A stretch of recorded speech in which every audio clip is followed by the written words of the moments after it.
পুঁটির মায়ের দাঁতের যন্ত্রণাটা আরো বেড়েছে। কাল সারা রাত যন্ত্রণায় ছটফট করেছে। আমাদের বৈদ্যমশাই দাঁতের শল্য চিকিৎসা শিখতেই বাইরে গেছেন, আজকের মধ্যেই আশা করি চলে আসবেন। কিন্তু ও যে আর পারছে না। শোনো, তুমি একটা তুলোর মধ্যে লবঙ্গ তেল দিয়ে পুঁটির মায়ের যে দাঁতে ব্যথা হচ্ছে তার গোড়ায় রাখো। বৈদ্যমশাই এলে আমি তোমাদের বাড়িতে যেতে বলছি। আচ্ছা গোপাল দাদা। যাই, বাজার থেকে চটপট ঘুরে আসি, এরপর আবার রাজসভায় যেতে হবে।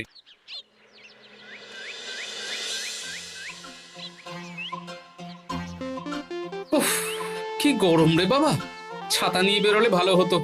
এই তো সামনে আখের রস বিক্রি হচ্ছে, একটু আখের রস খাই, শরীরটা বেশ চাঙ্গা লাগবে। ভাই, আখের রস কত করে দিচ্ছ? 1 ভাঁড় 10 আনা গোপাল দাদা। দাও দেখি 1 ভাঁড়। আরে, এই যন্ত্রটা কিন্তু দারুণ।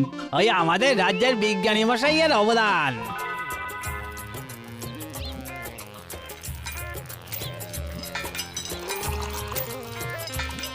এই নাও গোপাল দাদা।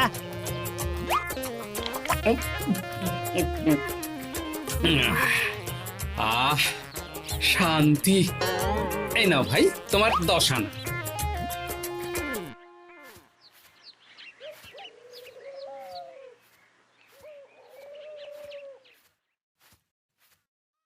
কি রাজবৈদ্য, এই ফিরছ নাকি?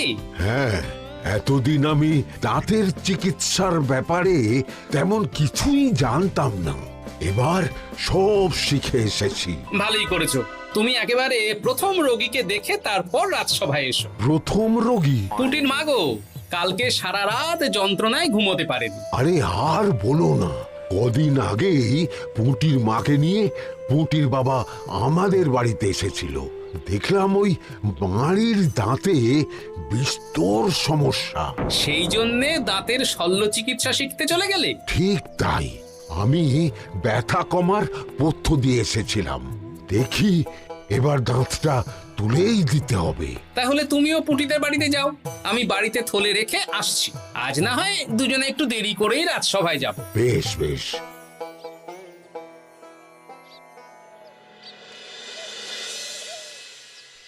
দেখুন মহারাজ, দেখুন আজকে রাজবৈদ্য আসেনি, আর ওদিকে গোপালও ডুব দিয়েছে।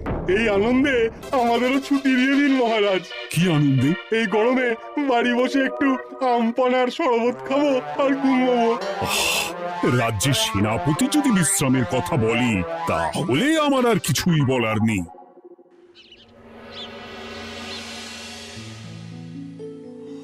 এই তো দাঁতটা পুরো পোকায় খেয়ে নিয়েছিল। এখন দুদিন কোনো কথা বলা যাবে না, শুধু জল বা তরল জাতীয় খাবার খাবে।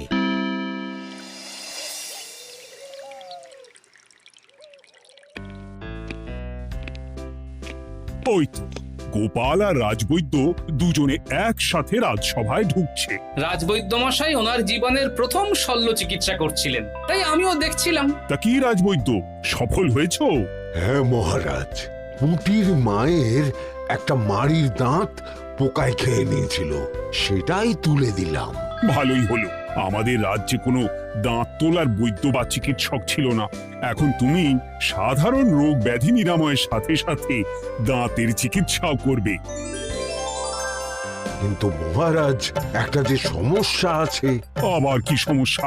আমি যে দাঁতের শল্য চিকিৎসা করি, এটা তো আর রাজ্যবাসী জানে না, তাই কতজন আর আমার কাছে আসবে সে নিয়ে আমার সন্দেহ আছে। মানে তুমি চাইছো যাতে তোমার কাছে বেশ কিছু রোগী তাড়াতাড়ি আসুক, যাতে তুমি অনুশীলনও করতে পারো, তাই তো? একদম ঠিক ধরেছেন মহারাজ, কাজ না করলে হাত পাকাবো কি করে?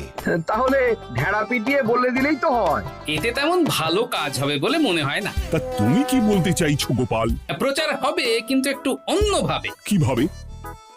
আজ বিকেলে আমি রাজবৈদ্যর হয়ে প্রচার করব, শুনে নেবেন। বেশ। শুনুন শুনুন শুনুন, আমাদের কৃষ্ণনগরের রাজবৈদ্য এখন দাঁতের শল্য চিকিৎসাও করছেন। যারা যারা আমাদের রাজবৈদ্যের কাছে দাঁত তোলাবেন, তাদের দাঁত তোলার পরে দুদিন কোনো শত্রু থাকবে না। চিকিৎসার সময় সকাল 7টা থেকে সকাল 10টা পর্যন্ত।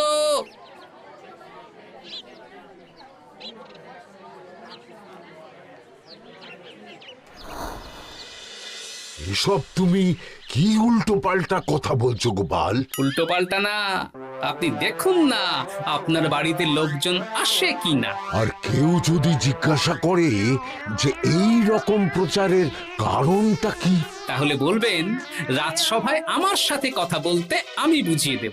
বেশ।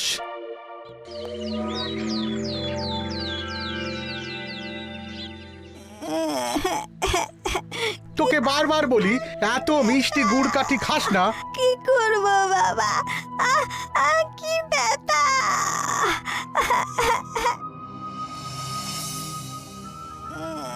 বাড়ি আছেন নাকি বৈদ্যমশাই? হ্যাঁ, আছি আছি। এই আমার ছেলেটার না দাঁতে খুব ব্যথা দুদিন ধরে। দেখছি। তা আপনাকে তো এই রাজ্যে আগে দেখিনি। আমি পাশের রাজ্য থেকে আসছি। শুনলাম আপনার কাছে দাঁতের শল্য চিকিৎসা করালে আগামী 2 দিন কোনো শত্রু থাকবে না। ঠিকই শুনেছেন। বেশ, তাহলে বলুন কেন থাকবে না? আগে চিকিৎসাটা করি, তারপর বলছি।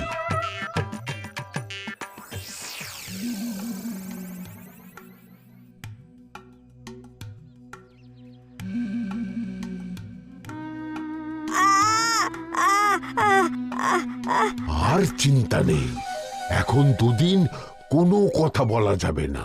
এবার তো বলুন আমার ছেলের আগামী 2 দিন কোনো শত্রু থাকবে না কেন?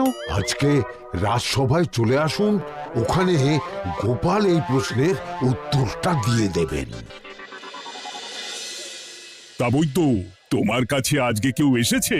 সকাল সকাল দাঁত তুলে এলাম মহারাজ। বাবা, একদিনের প্রচারই এই ব্যাপার? মহারাজ, মহারাজ, বাইরে কয়েকজন অপেক্ষা করছে, তারা গোপাল দাদার থেকে কিছু জানতে চায়। তাদের ভিতরে আসতে বলো।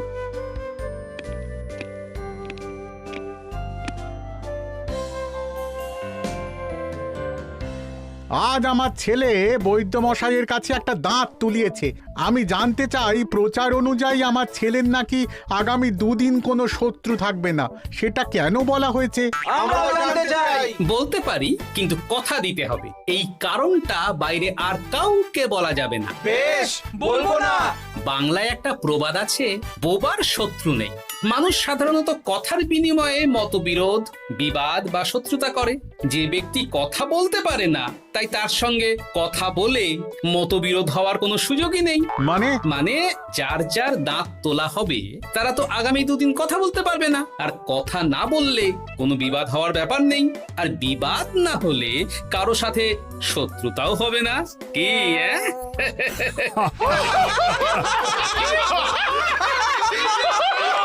এই জন্যই তুমি হাসির রাজা গোপাল ভাঁড়। কে তোমার কথা শুনতে যাবে? একদিন না হয় প্রচারের চমকে এলো, এরপর কিভাবে আসবে শুনি? এরপর রাজবৈদ্যের সুনামেই লোকজন ছুটে ছুটে আসবে। বাহ বাহ বাহ, তোমার কত জ্ঞান! মহারাজ, এই কথা শুনে আমার মাথাতেও একটা বুদ্ধি এলো। অল্প পুঁজিতে শুধু প্রচারের জোরে এত রোজগার করব না, গোপাল হাঁ করে দেখবে। নিশ্চয়ই কোনো লোক ঠকানোর কথা ভাবছেন। মোটেই না। আচ্ছা, আগামী 3 দিন ব্যাপী মেলা হবে, সেখানেই তোমরা দুজনে তাহলে ব্যবসা করো। বেশ, করব। যে সবচেয়ে বেশি রোজগার করবে তাকে আমি 50 মোহর পুরস্কার দেব। রাজি। মেলার শেষে আমার প্রশংসায় পঞ্চমুখ হবেন সবাই, দেখে নেবেন।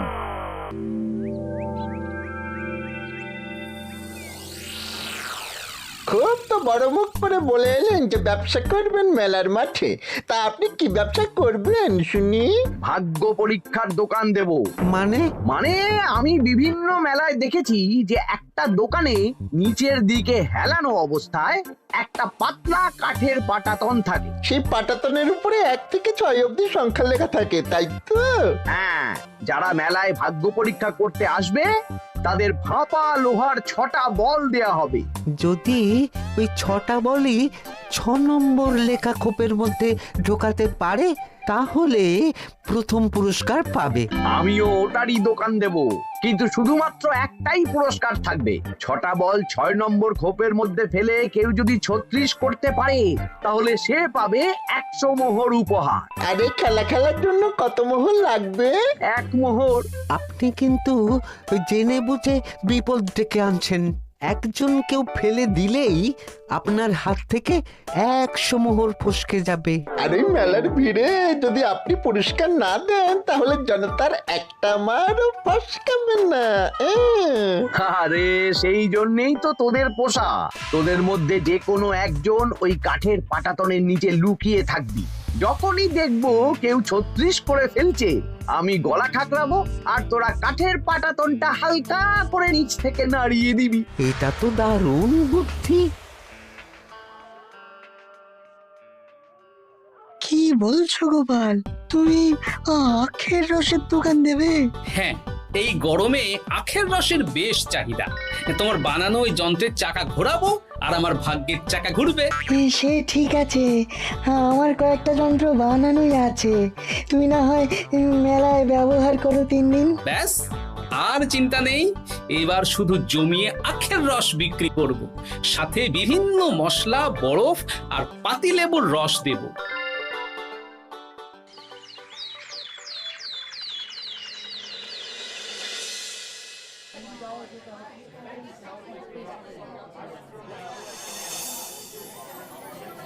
এই দোকানের পানীয় খেয়ে মন হবে বশ।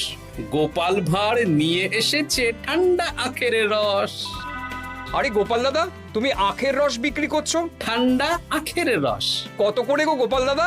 1 ভাঁড় মাত্র 10 আনা। 6 ভাঁড় দাও। এক্ষুনি দিচ্ছি। আসুন আসুন আসুন, সবাই আসুন।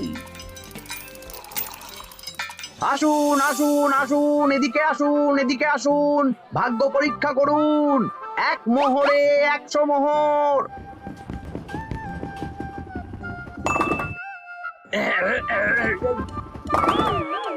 ভাগ্য পরীক্ষা করুন। মন্ত্রী মশাই বলেন কি 1 মোহরে 100? তুমিও ভাগ্য পরীক্ষা করাবে নাকি? একবার বাজিয়ে দেখতে দোষ কি? দাও, আখের রস খেয়ে বরং চলে যাই। এই তো হয়ে এসেছে। এই নাও, ধরো।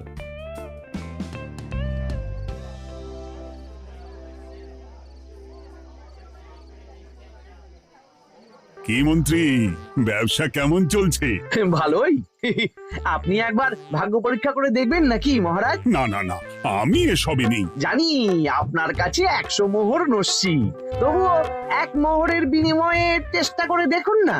আচ্ছা, এত করে বলছো যখন, দেখি। 1 মোহরে 6টা বল। বাবা বাবা বাবা, দেখুন মহারাজ চেষ্টা করে।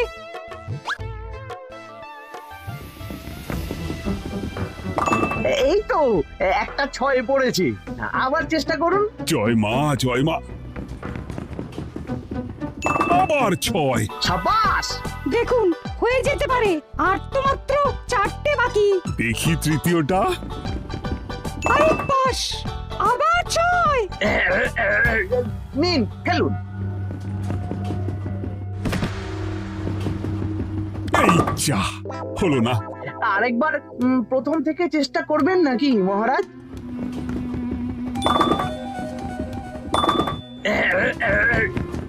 না, এবারেও হলো না। 2 মোহর জলে। অন্য সব জায়গায় বাকি সংখ্যাতেও পুরস্কার থাকে, আপনার এখানে নেই কেন? আমার এখানে ধামাকা পুরস্কার, তাই বাকি আর কিছু রাখিনি। 36 করতে পারলেই 100 মোহর। এই নাও মন্ত্রী, 2 মোহর।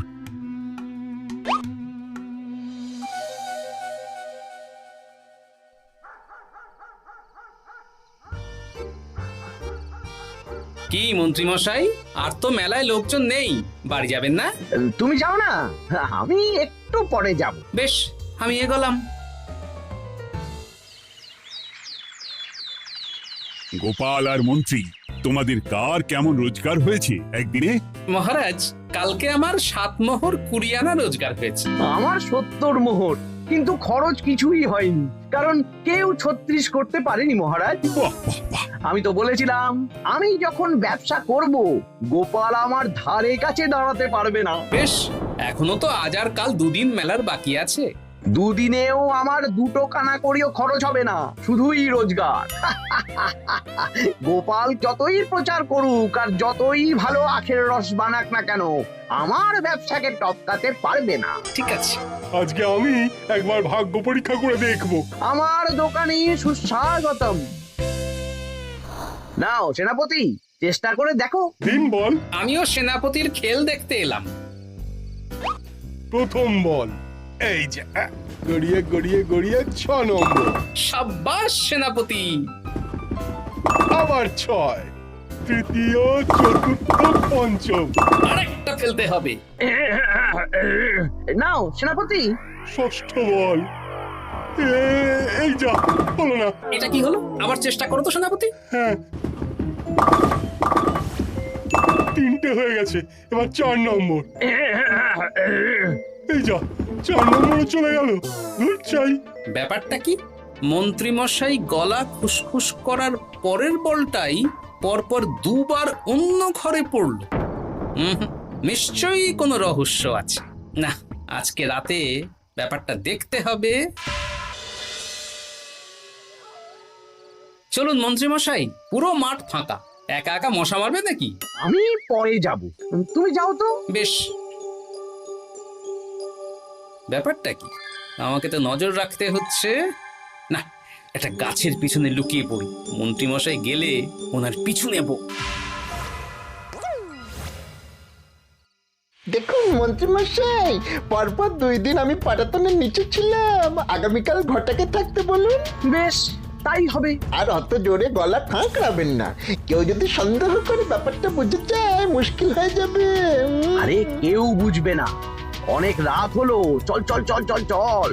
আচ্ছা, এই ব্যাপার। তাই ভাবি 2 দিন ধরে একটাও কেউ পারলো না কেন? কাল আমিও মজা দেখাবো।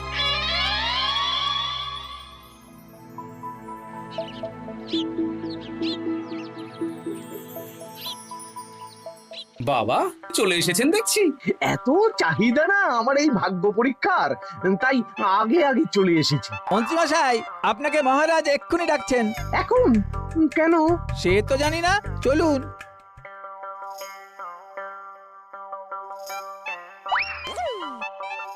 এই বেটা ঘটা, এবার বেরো। এ কি গোপাল দাদা, তুমি? হ্যাঁ আমি। খুব চালাক ভেবেছিস না? মন্ত্রী মশাইয়ের খেলা আজকে শেষ। প্রহরী, একে ধরে নিয়ে যাও।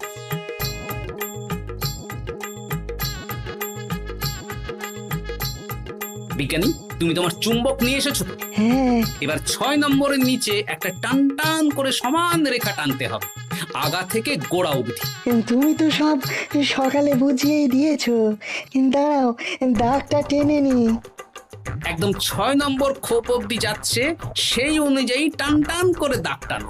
টানছি, তুমি বাইরে নজর রাখো। নজর রাখছি। কাজ হয়ে গেছে, তুমি একবার অনুশীলন করে দেখে নাও। হ্যাঁ দেখছি। শুরু করো। শুরু করছি। একদম পাক্কা আছে। দূর, কেউ ডাকেনি, অকারণে সময় নষ্ট করলো। কতগুলো খদ্দের ফিরে গেছে কে জানে। কি হলো মন্ত্রী মশাই, এত রাগ কিসের? রাগ হবে না, ওরই বেটা আমার সাথে মজা করছিল। বেশ, অনেকজন খদ্দের ফিরে গেল, আমার কত ক্ষতি হয়ে গেল। আমি খেলে আপনার ক্ষতিপূরণ দিতে পারি। কি, তুমি খেলবে? হ্যাঁ, ভাগ্য পরীক্ষা করতে দোষ কোথায়? ওই তো বেশ কয়েকজন সভাসদেরা আসছেন, সবার সামনেই খেলবো। তাহলে শুরু করি। হ্যাঁ, শুরু করো। এই বল যা, 6 নম্বরে যা। আরে বাস, গোপালের ফেলাপল তো গড়ালো না, সোজা 6 নম্বরে চলে গেল। এই দেখুন, আবার যাবে। বলকে আমি বলবো, বল কথা শুনবে। এই বল যা তো, 6 নম্বরে যা। আবার 6, আবার 6, আবার 6। কি, এটা কি হচ্ছে? যা বল, এটাও 6 নম্বরে যা। আবার 6, 100 মোহর। হ্যাঁ এটা কি করে হলো? দিন মন্ত্রী মশাই, 100 মোহর দিন। ইয়ে না মানে মন্ত্রী দাও বলছি। আমি আবার খেলবো। 6 আবার 6। আবার 100 মোহর। আর নেই। এই ঘটা আর কি করছিসটা কি? ঘটা নেই মন্ত্রীমশাই, আমি আছি। আর আছে আমার চুম্বক। মানে মানে তোমার কারসাজি ধরা পড়ে গেছে মন্ত্রী। গোপাল আমাদের সব বলেছে। হ্যাঁ, আপনি যেমন ছলনা করে ভাগ্য পরীক্ষার ব্যবসা করছিলেন, তেমনি গোপালও ছলনা করে আপনার ব্যবসা উল্টে দিল। তাহলে শেষমেশ কে জিতলো? হাসির রাজা, জ্ঞানীর রাজা, রসিক রাজা গোপাল ভাঁড়। লোকের ভাগ্য পরীক্ষা করছিলাম আর আমারই দুর্ভাগ্য নেমে এলো।